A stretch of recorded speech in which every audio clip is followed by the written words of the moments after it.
What is going on, guys? Jason Burke here, Styles Clash for life, coming at you on YouTube, and tonight I've got some football focus. You guys sick of hearing that intro yet?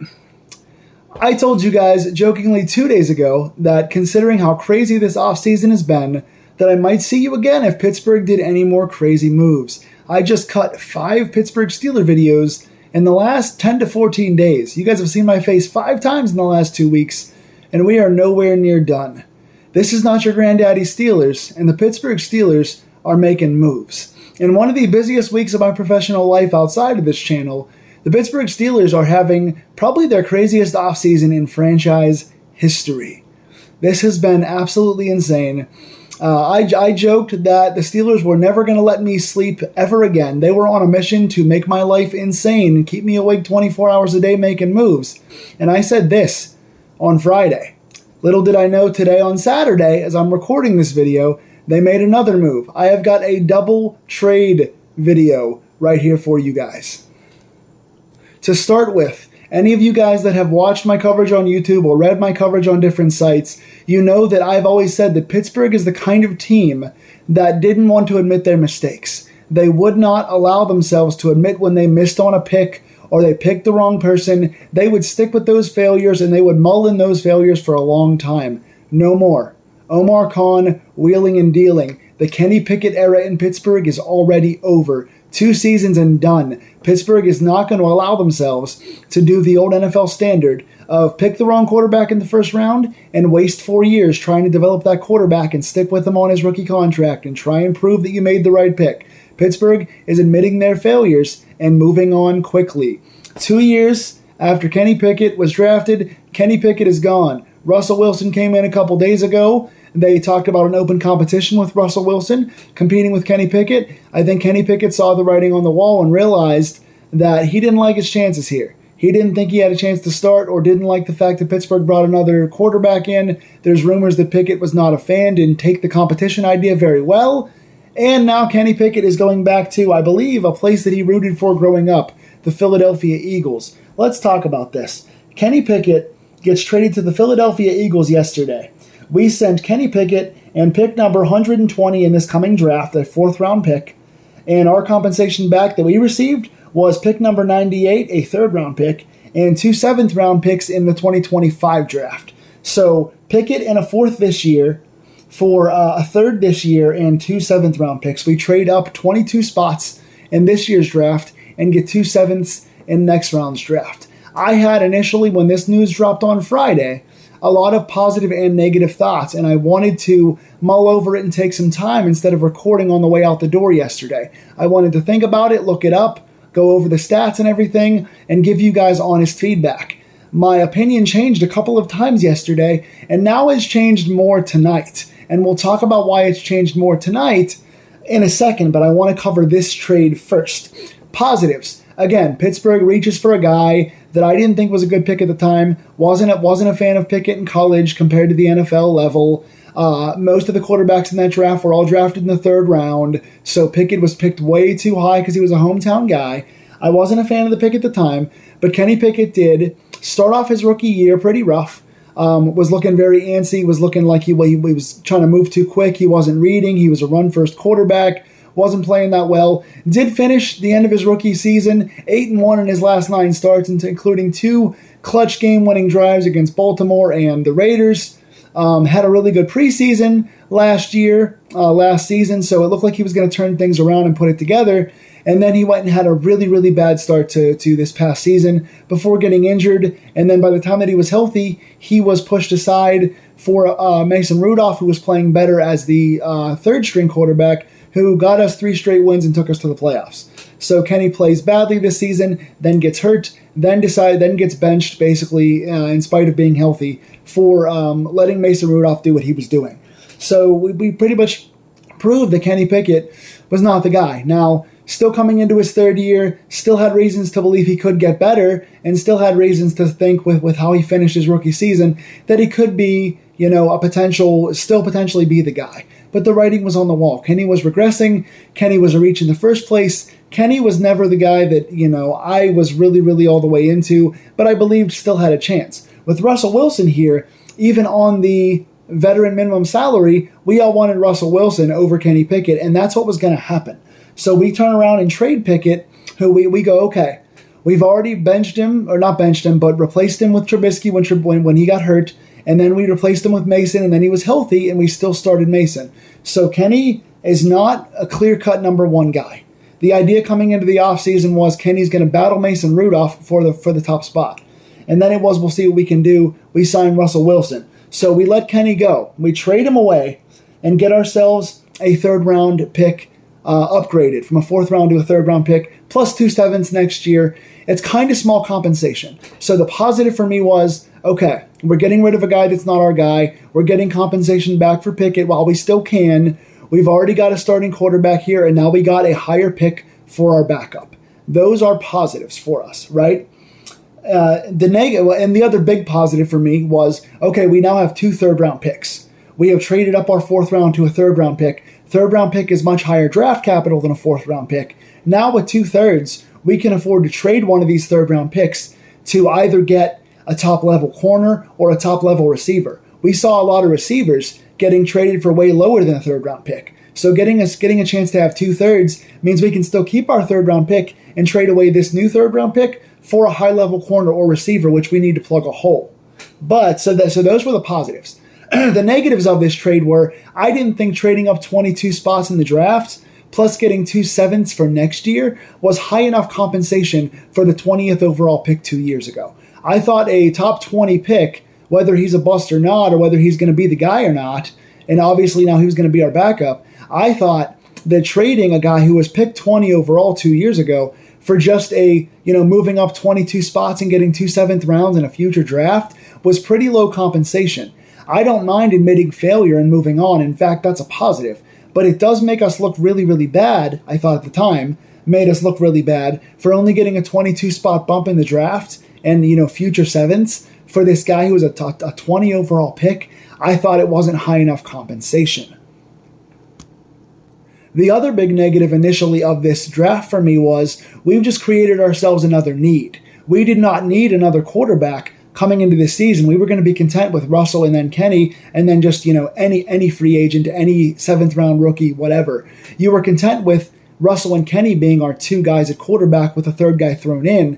Now all of a sudden trading Kenny away and only having Russell on the roster means we need at least one more reliable quarterback plus a third guy. Now you need 2 quarterbacks on the roster, and one of them's got to be solid because even though Russell's our starter and that's the guy we're going with and that's the right move in my opinion, Russell's an older guy. Russell's slowing down. God forbid Russell gets hurt. He's been hurt before. God forbid Russell gets hurt, and now who do you have on the roster?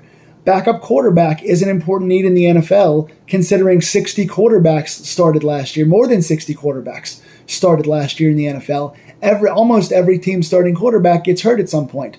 Backup quarterback is not a luxury, it's a necessity, and now all of a sudden you've created another need on your roster. So you get low compensation for a first-round guy, and now you got another need. So overall, I had big positives and negatives. Getting rid of Kenny, admitting failure is a positive, but the low compensation and creating a need are negative. So I was really up in the air on this trade, wasn't sure what to make of it, although I did like the fact that Pittsburgh is cleaning house, is willing to get rid of guys who don't want to be here, and is willing to say we're not going to settle for 9-8 anymore. So culture changes were a big positive, but I was still concerned about the roster and how we were going to fill out that spot and what other moves we could make to make this make a little more sense for me by using our picks to get more things back.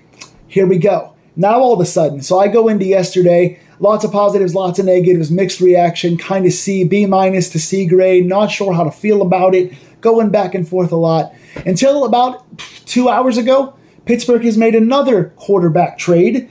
Pittsburgh goes out and gets potentially the biggest available quarterback name on the market, not a free agent, but a trade candidate who's been talked about being traded for the last 2 years by the team that's got the number 1 draft pick now 2 years in a row. Pittsburgh goes out and gets Justin Fields from the Chicago Bears. Do not adjust your TVs. This video has not been hacked. That is actually what happened. Pittsburgh goes and gets Justin Fields after us talking about it for all offseason. I thought there was no chance. I was wrong here. Pittsburgh trades for Justin Fields. We get Fields from the Bears for a 2025 6th round conditional pick. It is a 6th round pick next year that has the potential to go up as high as a 4th-round pick depending on Justin Fields' playing time. So if we get Justin Fields in here as a backup, which is the current report, the report is that Russell Wilson's going to be the starter and Justin Fields is going to be the backup.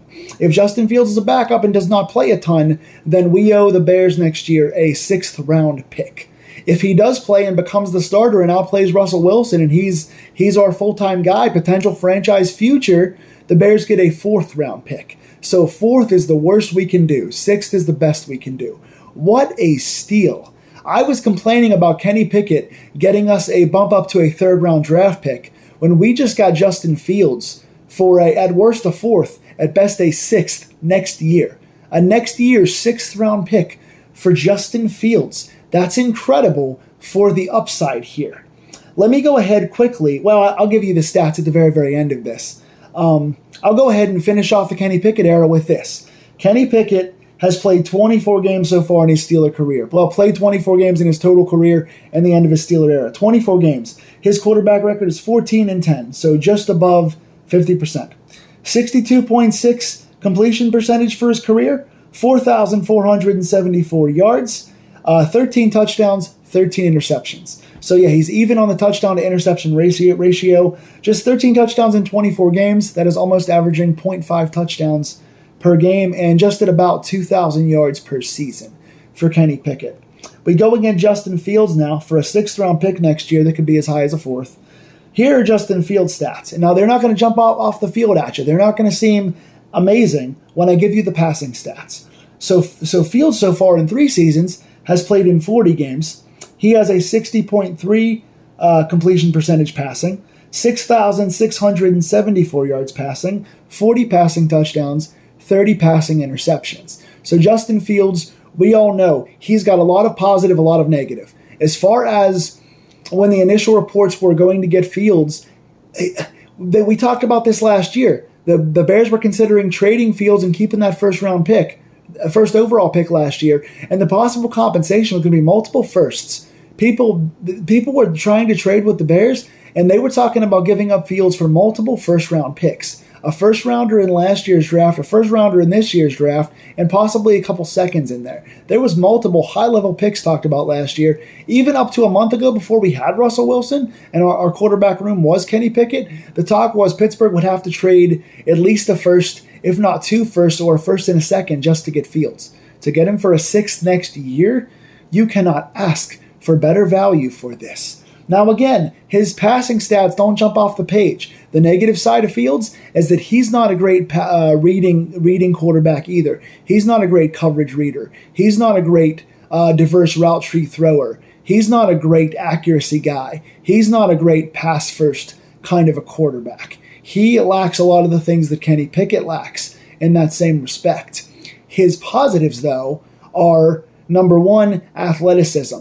The guy is so quick and explosive, not just fast, but also quick. The guy's incredibly fast. He is, for my money, the 2nd best athlete of all quarterbacks in the NFL, behind only Lamar Jackson. As an athlete, as a runner, as a guy who's quick, as a guy with footwork, as a guy who can evade sacks, the guy's got Michael Vick-like movements out there. The guy, again, footwork, speed, like being able to run the ball downfield, being able to make big plays with his feet. The guy is such an athlete. It's incredible. In these last 3 seasons, he has got 2,220 rushing yards. That is, again, over 2,200 rushing yards in 3 seasons. That is incredible. That is, pretty good starting level running back numbers if you have a guy that's playing like that. He's got 14 rushing touchdowns in 3 seasons. He has more rushing touchdowns in his career than Kenny Pickett's got passing touchdowns.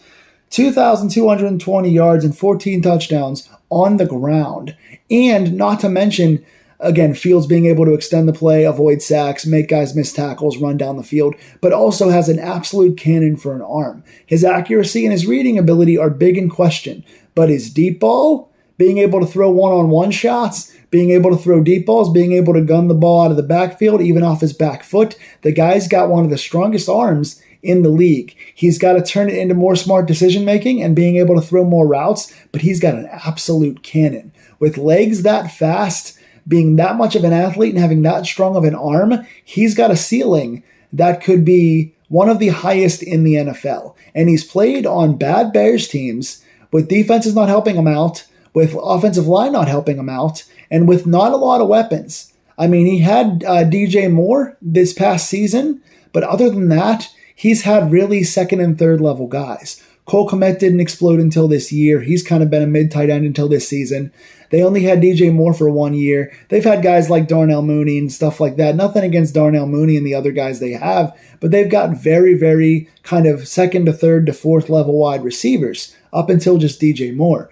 But the Bears have not had a ton of weapons or much help around Justin Fields, to be honest with you. And he's not played for a very good team. You take an athlete like that with legs and an arm like that, a young guy who's explosive, and you bring him in for the value we brought him in for, now all of a sudden we have essentially kind of just traded. We bumped up to get an extra third round pick to get rid of Pickett, and we've added now Justin Fields for a 6th next year. Now all of a sudden this quarterback room looks insane. And again, if Russell winds up being the starter and Fields is the backup, Fields can take that athleticism and that youth and learn from a Hall of Fame quarterback who's been a 9-time Pro Bowler and can work on his arm with a guy who's got an amazing arm in Russell Wilson, and we only owe a 6th-round pick. If Justin Fields winds up coming in here under this system and he works with our run game and he works with our line and our weapons and he makes George Pickens and Calvin Austin the dangerous guys they could be, and Freiermuth and Najee and Jalen Warren, and you turn this team into this running explosive offense with big playmakers on the outside that can go deep, like Austin and Pickens. Now all of a sudden, if Fields starts, he's still on his rookie contract for this year. He can get a small extension for next year. You've got him for nothing this year on a rookie deal. You've only paid Russell Wilson the vet minimum of $1.2 million, so that's not going to cost you anything. And it's only going to be a 4th-round pick to find a guy that could potentially be our franchise guy. If he can turn his raw talent into more with this better team, he's got the sky's the limit. If you would have told me 7, 8, 9, 10 days ago that our quarterback room coming into this season would be Russell Wilson and Justin Fields, if you would have told me that we would have no Pickett, no Mason, no Trubisky, and added Russell Wilson and Justin Fields and gotten good compensation back and cost us almost nothing, to have a total of $1.2 million invested in these two quarterbacks, one an all-pro veteran and one a guy with the highest ceiling in the world, and we get to pick now between these two guys, that feels amazing. And this also makes the Pickett trade feel so much better because, again, you get compensation for Pickett, you get another quarterback in the room who's better than Pickett, and you pay nothing for him. So it feels like nothing lost. Pittsburgh is making moves. We still got more to do. We still have $15 million in cap left. We still need a few pieces on offensive line. We could still use a corner. We still absolutely need a wide receiver. We still got to find a place to fill out that third quarterback spot, which is no big deal because now we can draft somebody late or bring in essentially anybody with the two guys we have now. So yes, still looking at center, still looking at tackle, still looking at corner, and especially looking at wide receiver, hoping this means Tyler Boyd. I'm still waiting for that. I will say this last piece to end this. Pittsburgh did sign Van Jefferson from the former Los Angeles Ram, also a Falcon at one time. I'm sorry, this is such an afterthought, but after the news we just had, this is insane. Van Jefferson did have a 50-catch, 800-yard season in Matt Stafford's first year 2 years ago. Hasn't done much in the last 2 years. He is more of a 4th wide receiver, big outside target, deep ball threat, strong outside guy, decent blocker, can stretch the field, but he's not a consistent guy. He's not a replacement for Deontay Johnson by any stretch of the imagination. If anything, he is a slightly better receiving version of Miles Boykin. So we got a new 4th receiver. We still need someone to come in here like Tyler Boyd to try and help replace Deontay Johnson. That being said, Pittsburgh's got a new kind of 4th receiver in the room. Pittsburgh has 2 new quarterbacks now and good compensation and good money left over. So let's see what they do going forward. I'm sure at this point I'll be seeing you guys in 6 more hours because, again, Pittsburgh's not going to let me sleep. And you know what? If it means we're making moves like this, I'm okay with it. A+ grade right now for the Steelers. They are kicking ass. I will see you guys soon. Oh, tell me in the comments down below what you think of this. Like, share, and subscribe, all that fun YouTube stuff. I'm going to try and get some sleep. I'll see y'all again in a few hours.